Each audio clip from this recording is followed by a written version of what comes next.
Yes, nongeye guhereza ikaze kuri Road Entertainment aho ngusaba gukanda subscribe noneho tukaza dusobanukirwa byinshi ku cyegeranyo tugiye kubagezaho. Bwa mbere mu mateka hemejwe umuti wa malaria w'impinja zikivuka n'abana b'amezi make. Ni byinshi cyane tugiye kurebera rero kuri iki cyegeranyo. Icyo ndibuze gusaba nkuko nabikubwiye no gukanda subscribe kandi nawe mushya umve ko tuguhaye ikaze kuri YouTube channel ya Road Entertainment.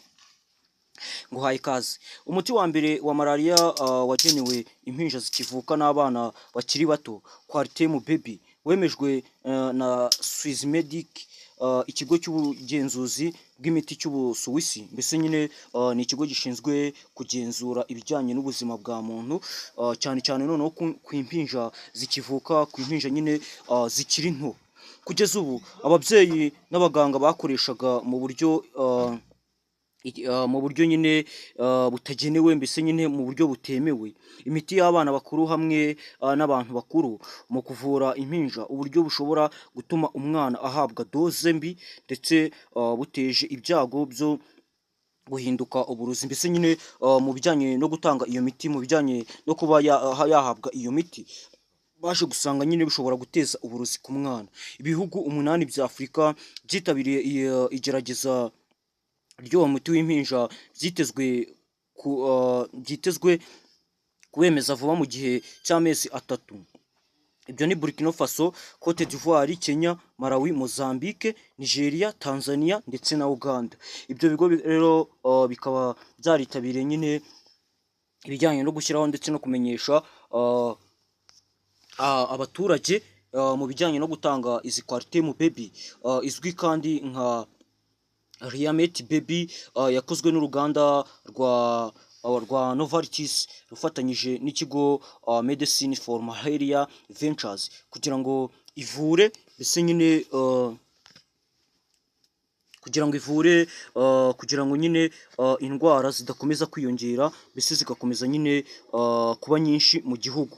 Ibyo byose rero mu gushyirwaho ndetse no mu kuzamurwa mu ntera, hari ibyo bagiye bashingiraho, hari ibyo bagiye bakomeza kugenda bavuga, nyine bakomeza kugenda bavuga byinshi cyane mu bijyanye n'iyi miti, ariko byose turakomeza kujya tubisesengura nyine tumenye ari ibiki. Gusa wowe icyo ndibuze gusaba nyine nkuko nabikubwiye ni ugukanda subscribe, ahandi noneho ugakomeza ukumva icyegeranyo cyacu ugasobanukirwa byinshi cyane muri iki cyegeranyo. Abana miliyoni 30 buri mwaka bavukira mu duce twa Afurika twibasiriwe na malaria. Kugeza ubu imiti ya malaria isanzwe yaremejwe n'ivura guhera ku bana b'amezi 6 kuzamura abo munsi yaho. Nta muti uyivura wemewe cyangwa se wemejwe wari uriho cyangwa se wari waramuritswe nyine kugira ngo ujye ukoreshwa mu isuzuma. Isuzuma rya Quartem Baby ryakorewe ku bana b'impinja bameze neza kuva ku bakivuka kugera ku bafite amezi 5. Swissmedic yemeje uyu muti ku mpinja zizajya ziba zipima hagati y'ibiro 2 n'ibiro 5, mbese mu bijyanye nyine no gutanga ibipimo na laboratoire nyine zigiye zitandukanye mu gutanga iyo miti ya malaria. Akenshi imiti ihabwa abarwayi hagendewe ku buremere bw'umubiri wabo kurusha imyaka yabo, mbese nyine na nibyo bakomeje kugenda bagaragaza, nyine bakomeza kugenda bavuga ati bishobora kuzaba nk'uburozi nyine ku bana, cyane cyane ko bitabagenewe.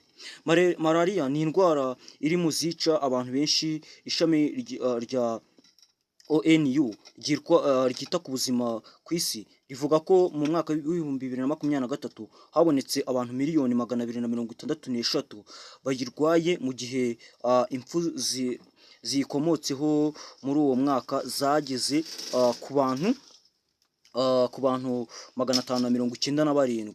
Hafi ya bose bo muri Afurika nyine, mbese n'ibijyanye no muri Afurika nta nibyo bakomeje kugenda banagarukaho nyine bavuga ati hanze mu Burayi nyine ibyo byose ntawe haba, bikunze no kuhaboneka. Abana bari munsi y'imyaka 5 bageze kuri 3 bya 4 by'abantu bishwe na malaria kuri uyu mugabane wa Afurika. Ibyo byose rero tukabagenda tubihuza nyine no kuba kuko abana bavuka bakaba badahabwa imiti neza.